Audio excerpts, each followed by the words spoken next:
For almost 100 years, there's been this locked room mystery right at the heart of quantum physics. A huge debate between two of the greatest minds ever, Albert Einstein and Niels Bohr, that just seemed totally impossible to solve. But what if the problem wasn't their physics at all? What if it was their grammar? So let's get into it and see how a brand new way of talking about reality finally closes the case. All right, so first things first, we need to understand the scene of the crime. Back at the dawn of the 20th century, quantum mechanics was born, and right along with it came this deep philosophical fight that pretty much defined the field for decades. This famous line, man, it just says it all, doesn't it?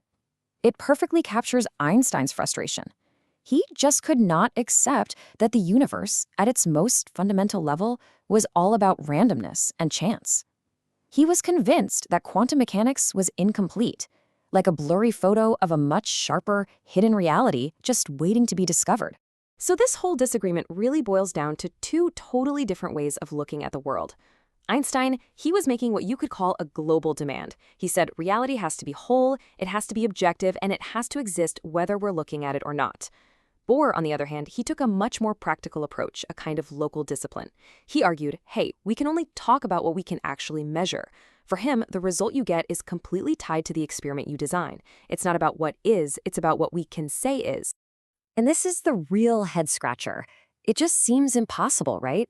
They weren't just arguing over some math equations. They were arguing about the very nature of existence itself. So how on earth could they both be right? That question is what sets up our entire investigation. So the first big clue comes from just changing our perspective. The reason this debate went on forever is that Einstein and Bohr, well, they weren't actually arguing about the same thing. It turns out they were describing reality from two completely different levels, or you could call them descriptive altitudes. And this is the absolute key. Einstein was talking from up high at what we can call the global invariance level. That's the total, unchanging, God's eye view of the entire universe. But Bohr, he was down on the ground, focused on the local projection level, the specific, limited view you and I get from any single experiment. They were just talking right past each other because they didn't have a shared language, no common grammar to connect these two very different views. And this is the secret decoder ring. This is the missing piece of the puzzle, the projection operator. Think of it like a formal translator. Now, it's not a physical thing that happens in the universe. It's a mathematical map. It's a set of instructions that tells us how to get from the complete, total picture, let's call it S, to the limited, measured picture we see, SD. This is the new grammar they were missing. Okay, so with this new tool in hand, we can build a totally new mental model for reality itself. Forget about particles and waves for just a second. Instead, I want you to imagine that reality is like a vast, ancient scroll. Now, this scroll, what this framework calls the all-D causal scroll, or simply S, well, it represents the total, complete structure of reality. Every possibility, every connection, every single outcome is already written on it. This is it. This is the objective, observer-independent universe that Einstein was looking for. It's all there. So a measurement isn't some weird, mysterious collapse anymore. It's just taking a slice, a section, of that scroll. And how you slice it, your experimental setup, that's what determines the slice you get. And that is the context-dependent world that Bohr describes so perfectly. You don't actually change the scroll. You just look at a specific part of it. And this just brilliantly redefines the whole game. Measurement gets demoted from this strange, universe-altering event to a simple geometric act. A topological section is just a fancy way of saying we're taking a slice without messing up the underlying structure. This one single shift, it changes everything. But hold on, there's one more critical shift we have to make. Where are we in this picture? The old way of thinking put the observer outside the system, like a scientist looking in from the outside. This new framework says, nope, that's fundamentally wrong. The observer is inside the scroll. We are part of the very system that we are measuring.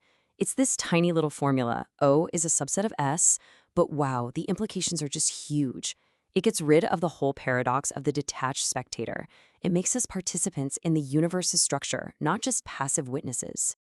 So look at what this does. It just rewrites the entire rulebook. The observer goes from being external to being embedded inside. Measurement goes from a mysterious collapse to a well-defined projection. Probability is no longer some fundamental randomness.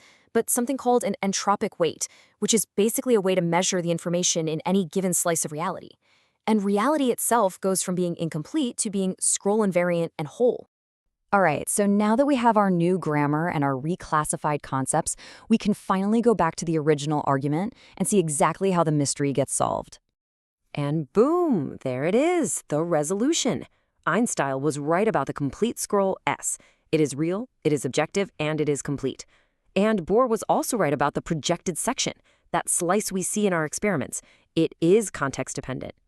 By just recognizing they were describing two different but formally linked levels of reality, the contradiction, it just vanishes. This statement just seals the deal. It's what's called a non-adversarial closure. Realism and contextuality are enemies. They're two sides of the same coin, two different views of one single unified reality. The debate doesn't end with a winner and a loser. It ends with a deeper understanding that has room for both of them. Okay, that's a really cool piece of intellectual history. But why should you care about solving a century-old debate today?